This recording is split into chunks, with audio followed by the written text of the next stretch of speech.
ಶಮನ ಅಲಮೇಲ್ ಮಂಗ, ದುಷ್ಟ ಸಂಹಾರಿಣಿ ಅಲಮೇಲ್ ಮಂಗ, ಶಕ್ತಿ ಸ್ವರೂಪ ಅಲಮೇಲ್ ಮಂಗ, ದಾಂತ ಸ್ವರೂಪಿಣಿ ಅಲಮೇಲ್ ಮಂಗ.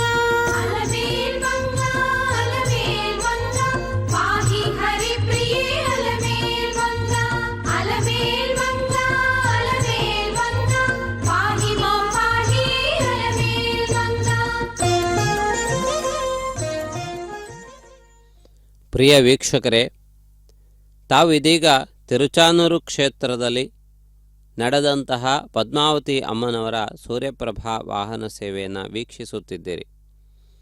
ಈ ಹಿಂದೆ ಅದೇ ಕ್ಷೇತ್ರದಲ್ಲಿ ನಡೆದಂತಹ ಸೂರ್ಯನಾರಾಯಣ ದೇವರ ಅಶ್ವವಾಹನ ಸೇವೆಯನ್ನು ವೀಕ್ಷಿಸಿದ್ದೀರಿ. ಈಗ ಪದ್ಮಾವತಿ ಅಮ್ಮನವರು ತಮ್ಮ ವಿಶೇಷವಾದಂತಹ ವೈಭವದೊಂದಿಗೆ ಸಮಸ್ತ ಭಕ್ತಜನರನ್ನು ಅನುಗ್ರಹಿಸುತ್ತಾ ಪದ್ಮ ಸರೋವರ ಸಮುದ್ಭವೆಯಾದಂತಹ ಪದ್ಮಾವತಿಯಾಗಿ ಅಶ್ವವಾಹನವನ್ನು, ಅಶ್ವಗಳಿಂದ ಕೂಡಿರುವಂತಹ ಸೂರ್ಯಪ್ರಭಾ ವಾಹನವನ್ನು ಅಧಿರೋಹಿಸಿದ್ದನ್ನು ತಾವು ವೀಕ್ಷಿಸಬಹುದು. ಈ ಸಂದರ್ಭದಲ್ಲಿ ಸೂರ್ಯಕಾಂತಿಯನ್ನು ಎಲ್ಲೆಡೆ ಪಸರಿಸುತ್ತಾ ಭಕ್ತಜನರನ್ನು ತನ್ನ ಕಿರುನಗೆಯಿಂದ ಅನುಗ್ರಹಿಸುತ್ತಾ ಸಮಸ್ತ ಲೋಕಕ್ಕೆ ಸುಖ ಶಾಂತಿಗಳನ್ನು ಒದಗಿಸುತ್ತಾ ತಿರುಚಾನೂರು ಕ್ಷೇತ್ರದ ರಥಬೀದಿಗಳಲ್ಲಿ ವಿಹರಿಸುತ್ತಿದ್ದಾಳೆ. ಆ ಜಗನ್ಮಾತೆಯ ರಥಸಪ್ತಮಿಯ ಸಂದರ್ಭದ ಈ ವಿಶೇಷ ವಾಹನ ಸೇವೆಯಲ್ಲಿ ಅನೇಕ ಭಕ್ತೆಯರು ಭಜನೆ, ಕೋಲಾಟ ಮೊದಲಾದ ನೃತ್ಯಗಳೊಂದಿಗೆ ಈ ಒಂದು ಮಹತ್ವಪೂರ್ಣವಾದಂತಹ ಸೇವೆಗೆ ವಿಶೇಷವಾದಂತಹ ಒಂದು ವೈಭವವನ್ನು ತಂದುಕೊಟ್ಟಿದ್ದಾರೆ. ತಿರುಚಾನೂರು ಕ್ಷೇತ್ರ ಪದ್ಮ ಸರೋವರದ ತಟದಲ್ಲಿ ವಿರಾಜಮಾನವಾಗಿರುವ ಪದ್ಮಾವತಿ ಅಮ್ಮನವರ ದಿವ್ಯ ಸಾನ್ನಿಧ್ಯದಿಂದ ಕೂಡಿರುವ ಹಾಗೂ ಸೂರ್ಯನಾರಾಯಣನ ಸನ್ನಿಧಿಯಿಂದ ಕೂಡಿರುವ ಕ್ಷೇತ್ರವಾಗಿದೆ. ಈ ಮಂಗಳಕರವಾದ ಕ್ಷೇತ್ರದಲ್ಲಿ ಸೂರ್ಯ ಮಂದಿರವಿರುವುದು ಪ್ರಸಿದ್ಧವಾದದ್ದು. ವಿಶೇಷವಾಗಿ ದಕ್ಷಿಣದಲ್ಲಿ ಸೂರ್ಯ ಮಂದಿರಗಳು ಕಡಿಮೆ. ಅಂತಹ ಅಪೂರ್ವವಾದ ಸ್ಥಾನಗಳಲ್ಲಿ ಈ ತಿರುಚಾನೂರು ಕ್ಷೇತ್ರವು ಒಂದಾಗಿದೆ.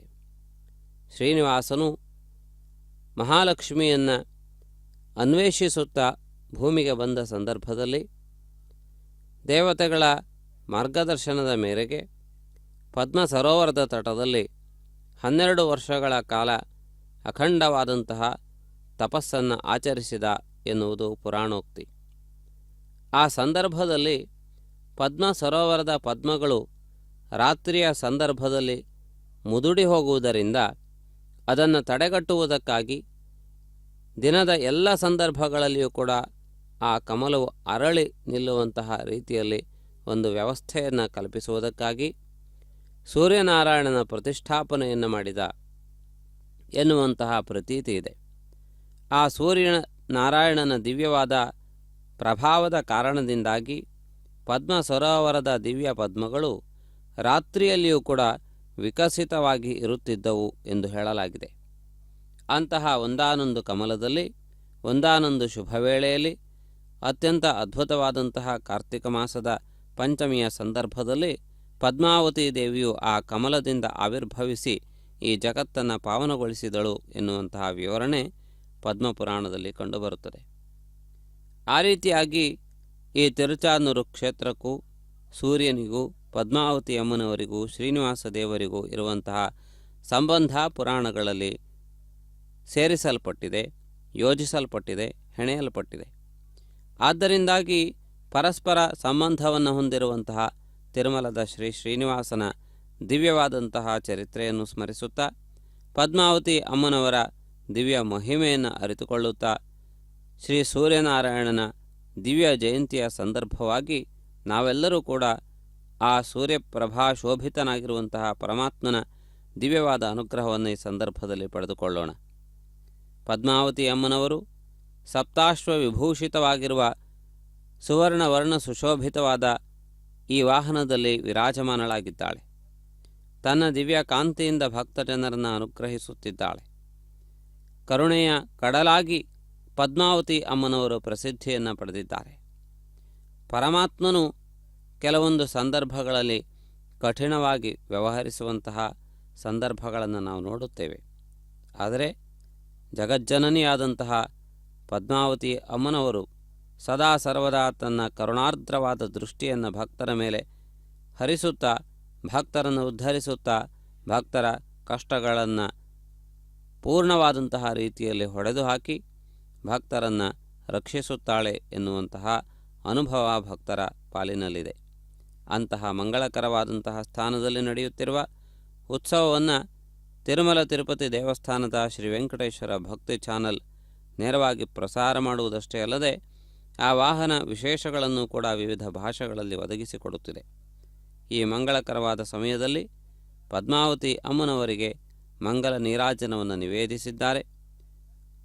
ಸೂರ್ಯನ ದಿವ್ಯವಾದಂತಹ ಕಾಂತಿಯನ್ನು ತಿಳಿಯಪಡಿಸುವ ಸಹಸ್ರ ಕಿರಣ ಎನ್ನುವಂತಹ ಹೆಸರನ್ನು ಇಲ್ಲಿ ಸೂಚಿಸುವಂತಹ ರೀತಿಯಲ್ಲಿ ವಿವಿಧ ರೀತಿಯಾದಂತಹ ಕಿರಣಗಳಿಂದ ಕೂಡಿರುವ ಸೂರ್ಯಪ್ರಭಾ ವಾಹನವನ್ನು ತಾವು ವೀಕ್ಷಿಸುತ್ತಿದ್ದೀರಿ. ಸೂರ್ಯನ ದಿವ್ಯ ಪ್ರಭೆಯನ್ನು ಪ್ರತಿನಿಧಿಸುವಂತಹ ಒಂದು ಚಿಹ್ನೆ ಇದಾಗಿದೆ. ಅದೇ ರೀತಿಯಲ್ಲಿ ಈ ವಾಹನದಲ್ಲಿ ಸೂರ್ಯನ 7 ಅಶ್ವಗಳನ್ನು ಕೂಡ ನಾವು ನೋಡಬಹುದು. 7 ಅಶ್ವಗಳು 7 ವಿಧವಾದಂತಹ ವರ್ಣಗಳಿಗೆ ಪ್ರತೀಕಭೂತವಾಗಿವೆ. ಆ ಅಶ್ವಗಳನ್ನು ನಿಯಂತ್ರಿಸುತ್ತಿರುವ ಅನೂರು ಅಥವಾ ಅರುಣ ಎಂದು ಕರೆಯಲ್ಪಡುವ ಸಾರಥಿಯನ್ನು ತಾವು ವೀಕ್ಷಿಸುತ್ತಿದ್ದೀರಿ. ಈ ಅರುಣನು ವೈನತೆಯ ಎನ್ನುವಂತಹ ಹೆಸರನ್ನು ಕೂಡ ಪಡೆದಿದ್ದಾನೆ. ಇಬ್ಬರು ವೈನತೆಯರು ಪುರಾಣ ಪ್ರಸಿದ್ಧರಾಗಿರುವವರು. ಒಬ್ಬನು ಪರಮಾತ್ಮನ ವಾಹನವಾಗಿ ಸೇವೆಯನ್ನು ಒದಗಿಸುವಂತಹ ಗರುಡನು ವೈನತೆಯ. ಅರುಣನು ಕೂಡ ವೈನತೆಯ ಎನ್ನುವಂತಹ ಹೆಸರಿಗೆ ಪಾತ್ರಭೂತನಾದವನೇ. ವಿನತೆಯ ಪುತ್ರನಾದ್ದರಿಂದ ಇವರಿಬ್ಬರೂ ಕೂಡ ವೈನತೆಯ ಎನ್ನುವಂತಹ ಹೆಸರನ್ನು ಪಡೆದುಕೊಂಡಿದ್ದಾರೆ. ವಿನತಾಯ ಅಪತ್ಯಂ ಪುಮಾನ್ ವೈನತೇಯ ಎನ್ನುವ ವ್ಯಾಕರಣ ವಿವರಣೆಯನ್ನು ಕೂಡ ನಾವು ಈ ಸಂದರ್ಭದಲ್ಲಿ ಸ್ಮರಿಸಬಹುದು. ವಿನತ ಎನ್ನುವ ದಿವ್ಯವಾದಂತಹ ವೈಭವವನ್ನು, ತಪಸ್ಸನ್ನು ಹೊಂದಿರುವಂತಹ ಮಹಾ ಶಕ್ತಿಶಾಲಿನಿಯ ಪುತ್ರರಾಗಿ ಇವರಿಬ್ಬರೂ ಕೂಡ ಲೋಕಪ್ರಸಿದ್ಧಿಯನ್ನು ಪಡೆದಿದ್ದಾರೆ. ಒಬ್ಬನು ಪಕ್ಷಿರಾಜನಾಗಿ ಸಮಸ್ತ ಲೋಕಕ್ಕೆ ಪಕ್ಷಿಗಳಿಗೆ ಅಧಿಪತಿಯಾಗಿ ವಿರಾಜಮಾನನಾಗಿರುವುದಷ್ಟೇ ಅಲ್ಲದೆ ಮಹಾವಿಷ್ಣುವಿನ ವಾಹನವಾಗಿ ಕೂಡ ಪ್ರಸಿದ್ಧಿಯನ್ನು ಪಡೆದಿದ್ದಾನೆ. ಅನೂರು ಎಂದು ಹೆಸರಾಂಕಿತನಾಗಿರುವ ಅರುಣನು ಸೂರ್ಯನ ರಥಸಾರಥಿಯಾಗಿ ತನ್ನ ಕರ್ತವ್ಯವನ್ನು ನಿರ್ವಹಿಸುತ್ತಿದ್ದಾನೆ. ಸೂರ್ಯನ ದಿವ್ಯವಾದಂತಹ ಒಂದು ಸಂಚಾರಕ್ಕೆ ಆಧಾರಭೂತನಾಗಿದ್ದಾನೆ. ಸೂರ್ಯನು ನಿರಂತರವಾದ ಸಂಚಾರವನ್ನು ಮಾಡುವವನು. ಸೂರ್ಯ ಸಂಚಾರ ಅತ್ಯಂತ ಪ್ರಸಿದ್ಧವಾದದ್ದು, ಕಾಲಕ್ಕೆ ಅತ್ಯಂತ ಮುಖ್ಯವಾದ ಆಧಾರಭೂತವಾಗಿದೆ. ಸೂರ್ಯನು ಯಾವ ದಿಕ್ಕಿನಲ್ಲಿ ಆವಿರ್ಭವಿಸುತ್ತಾನೆಯೋ ಅದನ್ನು ಪೂರ್ವ ಅಂದರೆ ಮೊದಲನೆಯ ದಿಕ್ಕು ಎಂದು ಗುರುತಿಸಲಾಗಿದೆ.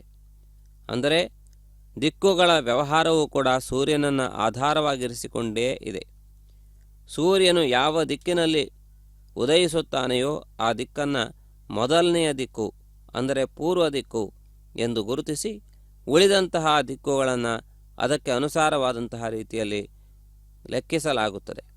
ಸೂರ್ಯನು ಅಸ್ತಮಿಸುವಂತಹ ದಿಕ್ಕನ್ನು ಪಶ್ಚಿಮ, ಇದು ಮೊದಲನೆಯದ್ದು, ಅದು ಕೊನೆಯದ್ದು ಎನ್ನುವಂತಹ ರೀತಿಯಲ್ಲಿ, ಅದಕ್ಕೆ ವಿರುದ್ಧವಾಗಿರುವಂತಹ ದಿಕ್ಕು ಎನ್ನುವ ರೀತಿಯಲ್ಲಿ ಪೂರ್ವ ಹಾಗೂ ಪಶ್ಚಿಮ ಎನ್ನುವಂತಹ ಹೆಸರುಗಳನ್ನು ಕೂಡ ನಾವು ಈ ಸಂದರ್ಭದಲ್ಲಿ ಗಮನಿಸಬಹುದು.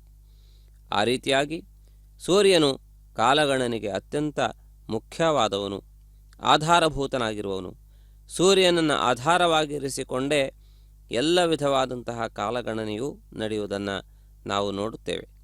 ಸೂರ್ಯನ ಸಂಚಾರವೇ ಅಹೋರಾತ್ರಿಗಳಿಗೆ ಕಾರಣೀಭೂತವಾದದ್ದು. ಜ್ಯೋತಿಷ್ಶಾಸ್ತ್ರದ ಪ್ರಕಾರವಾಗಿ ಅಹೋರಾತ್ರಂ ಎನ್ನುವಂತಹ ಶಬ್ದವನ್ನು ಸಂಸ್ಕೃತದಲ್ಲಿ ಬಳಸಿದ್ದಾರೆ. ಅಹೋರಾತ್ರಂ ಎಂದರೆ ಒಂದು ಹಗಲು, ಒಂದು ರಾತ್ರಿ. ಇದನ್ನು ಒಂದು ದಿವಸ ಎಂದು ಕರೆದಿದ್ದೇವೆ. ದಿನ ಎನ್ನುವುದಕ್ಕೆ ಹಗಲು ಎನ್ನುವಂತಹ ಅರ್ಥವಿದ್ದರೂ ಕೂಡ ದಿವಸ ಎನ್ನುವಂತಹ ಶಬ್ದವು ಒಂದು ರಾತ್ರಿ ಹಾಗೂ ಒಂದು ಹಗಲನ್ನು ಸೂಚಿಸುತ್ತದೆ. ಇವೆರಡೂ ಕೂಡ ಸೂರ್ಯನ ಸಂಚಾರದಿಂದವೇ ಉತ್ಪನ್ನವಾಗುವಂಥದ್ದು. ಅಷ್ಟಲ್ಲದೆ ಸಮಸ್ತ ಧಾರ್ಮಿಕ ಆಚರಣೆಗಳಿಗೆ ಆಧಾರಭೂತನಾಗಿರುವವನು ಸೂರ್ಯ. ರಾತ್ರಿಯ ಕಾಲದಲ್ಲಿ ಹೋಮ ಹವನಾದಿಗಳಿಗೆ ಪ್ರಾಶಸ್ತ್ಯವಿಲ್ಲ. ದಿವಾಕಾಲದಲ್ಲಿ ಮಾಡುವಂತಹ ಹೋಮ ಹವನಗಳಿಗೆ ವಿಶೇಷವಾದಂತಹ ಪ್ರಾಧಾನ್ಯತೆ ಇದೆ. ದೈವ ಕಾರ್ಯಗಳಿಗೆ ಹಾಗೂ ಪಿತೃಕಾರ್ಯಗಳಿಗೆ ಸೂರ್ಯನು ಆಧಾರಭೂತನಾಗಿದ್ದಾನೆ. ಆದ್ದರಿಂದಾಗಿ ಸಮಸ್ತ ವಿಧವಾದಂತಹ ಆತ್ಮೋನ್ನತಿಯ ಸಾಧನೆಗಳಿಗೆ ಸೂರ್ಯ ಆಧಾರಭೂತ ಎನ್ನುವುದನ್ನು ನಾವೀ ಸಂದರ್ಭದಲ್ಲಿ ಮರೆಯುವ ಹಾಗಿಲ್ಲ. ಸೂರ್ಯನನ್ನು ಆತ್ಮಕಾರಕ ಎನ್ನುವ ಹೆಸರಿನಿಂದ ಜ್ಯೋತಿಷ್ಶಾಸ್ತ್ರ ಪುನಃ ಪುನಃ ಹೇಳಿದೆ.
Oh